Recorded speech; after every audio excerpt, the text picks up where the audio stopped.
Hey, welcome back to the Disney Plus Everyday Challenge, and today we have That Darn Cat. That Darn Cat from 1965. This is an hour and 56 minutes long.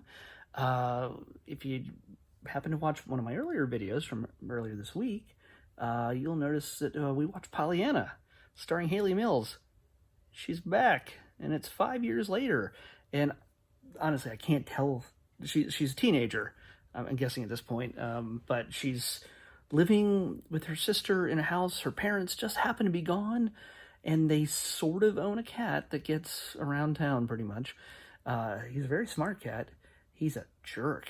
He's a absolutely jerk. He manipulates dogs, and he treats everybody like his playthings to get what he wants, and steals food, things like that. And yeah, he's is it DC Darn Cat? It's from what Haley, she plays Patty, from what Patty says. Yeah, her dad has a much stronger term for that darn cat, but DC is pretty much what they go by for him. So yeah, basically this is a story of this cat who sort of stumbles onto a place where two bank robbers are hiding out, and they have a teller from the bank hostage, and they've got plans to get out of town, but they're trying to figure out a way to do that while also trying to get rid of the teller, because she's a witness. She knows what they look like. The cat, makes his way home after he leaves. Oh, and the only way he gets out is because the teller swaps his neckband, his collar, with her bracelet, her watch, I should say, her watch. And she tries to scratch help into the back of it, but she doesn't scratch it out enough before she's almost caught, and she has to put it on the cat and send him out the door. So that's basically the setup of the first few minutes of the movie. It mainly circles around the Patty discovering that this cat might have sort of something to do with the missing bank teller. It's a big stretch, and pretty much everybody tells her that what are the odds that this cat is wearing a watch that belongs to the bank teller. Well, she's a little bit of a busybody. She's bored with her boyfriend for the most part. They go to the same surfing movies every night, which is a neat little commentary on movies in the mid-1960s. They all seem to be beach blanket bingo surfing type movies. Her boyfriend, Canoe, his name is Canoe. He drives a Woody, a really busted up looking Woody. They live all in California, but it seems like half the cast is British. I don't know. Even the neighbors are a little British. Speaking of the neighbors, they're one of the best parts of the film. They don't get a whole lot of screen time, but whenever they are on screen, the nosy neighbor, the wife, and her hard-of-hearing husband are likely template for the... I mean, yes, it's been done before and it's been done after, but they are alpha nosy neighbors, or she is anyway, and he's just done with her crap. She's looking out the window. She sees men coming in and out of their house, out of the house where Patty and her sister live, while their parents are away. Men are going inside all the time, eating sandwiches, and possibly in silhouette up in the room, close together with those men. And she has to report all these things to her husband, who honestly unplugs a hearing aid most of the time. When she turns it back on, she gives him an earful, and he's like, "I don't care. Leave me alone. Stop bothering these people." They have their little subplot builds to a nice, hilarious bit toward the end, which I found really satisfying. It wasn't just like a little toss-off thing. Yes, it's not necessary to the plot at all, but it's a good bit of comedy that adds to an already funny movie, which, yes, it is actually a really funny movie.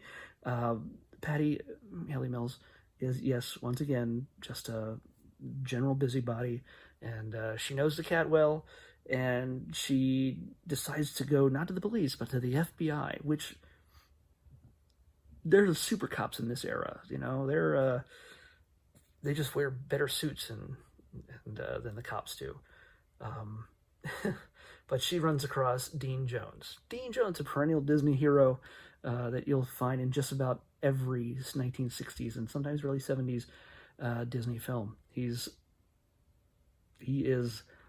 the ultimate dorky, cool white guy that Disney basically casts in every single movie. So he's the FBI agent assigned to this role, and they have to follow the informant, who is the cat, DC. So, they figured out a way that basically a bunch of guys in suits and fedoras are all staked out all over the town to watch this cat, and see where he goes, to see if he goes back, because she believes that he has a cycle that he goes through every night, and they're intent on following what cycle he goes through, and maybe they'll run across these bank robbers before they leave town, and hopefully before they do any harm to the woman. Well, throughout all of this, Patty keeps, even though Dean Jones plays Zeke Kelso, how did that not be the surfer name? Oh, by the way, he does say that he used to surf, but his legs don't look good in shorts. So, again, super cool, because he at least used to surf, but he's too mature for it now. And, yeah.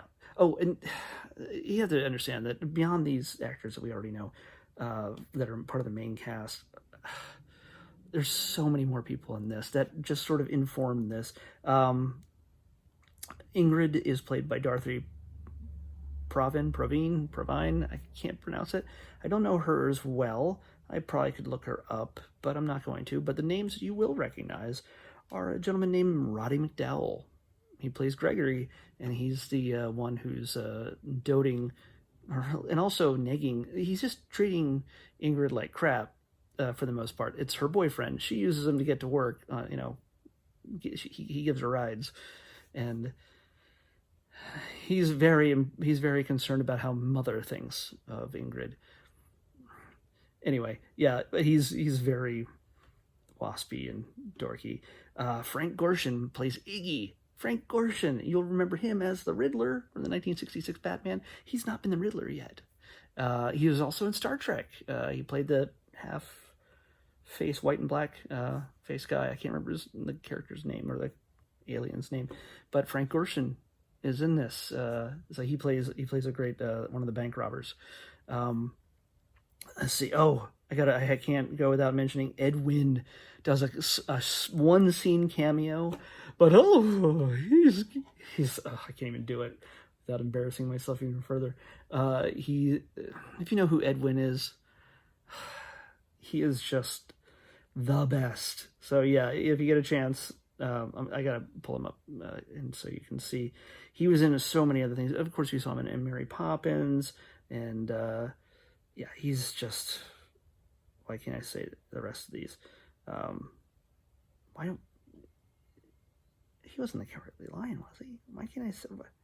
He was in Babes in Toyland, Miracle on 34th Street. Yeah, it's. Part of me's thinking, why have my brain is not working on this? But anyway, yeah, he's hilarious. He's vaudeville era, man. He's the best. So just for his one scene, this movie is worth watching, because he's completely exasperated, and he's awesome whenever you see him. So yeah, there's a really good cast throughout this. Lots of great dialogue, just people just bouncing stuff off each other without it seeming tired or forced or anything else. The interaction between Dean Jones and Haley Mills is really good, because he's kind of likes the attention, but he's looking to get rid of her at the same time. It's just sort of, it's a give and take, and she's insinuating herself into every situation. Meanwhile, her sister Ingrid is getting really upset that all this stuff is going on in her room, and then compound that with what the neighbors think, and then Canoe starts wondering what's going on, why there's all these strange men because they got to keep it a secret that the FBI is staked out at their house.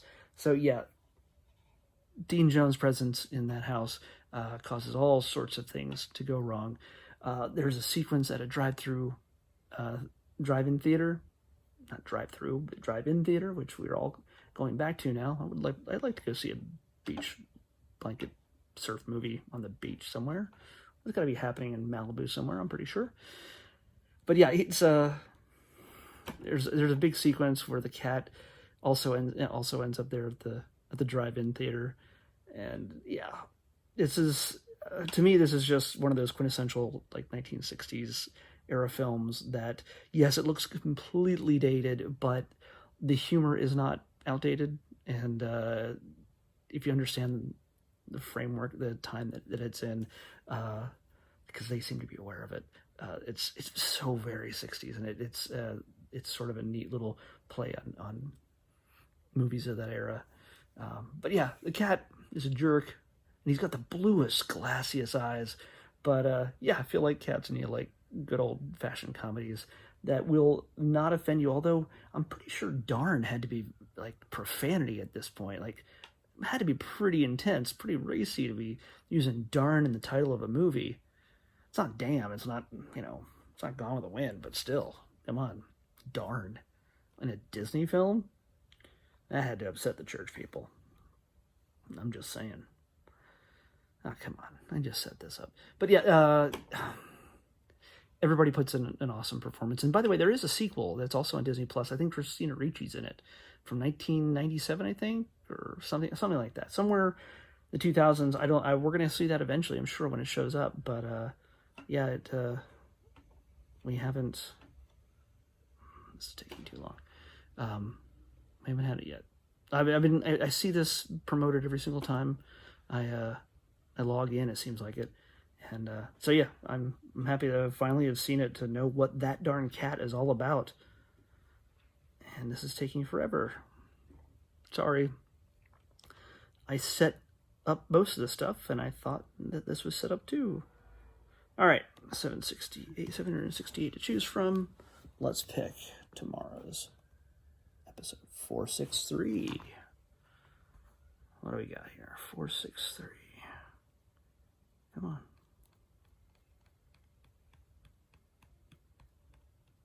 Oh, I hear that tapping. 463. Okay, it's another movie.